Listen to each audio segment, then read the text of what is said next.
Medical college നല്ല ട്രീറ്റ്മെൻറ്റാണ് കിട്ടിയത്. എങ്കിലും ഒരു ക്രോസ് ചെക്കിങ് ആവശ്യമായതുകൊണ്ട് പാല ബിഷപ്പിൻ്റെ മെഡിസിറ്റി ഹോസ്പിറ്റലിലേക്ക് പോവാണ്.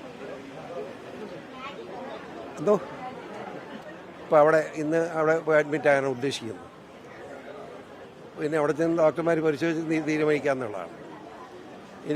ഞാൻ പറഞ്ഞത് സംബന്ധിച്ച് എനിക്ക് പറയാനുള്ള ഒറ്റ കാര്യമുള്ളൂ. ഭാരതത്തെ നശിപ്പിക്കാൻ രാജ്യദ്രോഹ നടപടികളുമായി ആരിറങ്ങിയാലും ആ ഭീകരവാദികൾക്കെതിരെ ഞാൻ തുടങ്ങി വച്ചിട്ടുള്ള ശക്തമായ നടപടിയുമായി ഒരു സംശയം വേണ്ട, തൻ്റെടമായി മുമ്പോട്ട് പോകും. ആ കാര്യത്തിൽ ഒരു വിട്ടുവീഴ്ചയില്ല. അത് വേറെ ഒന്നും പറയാനില്ല.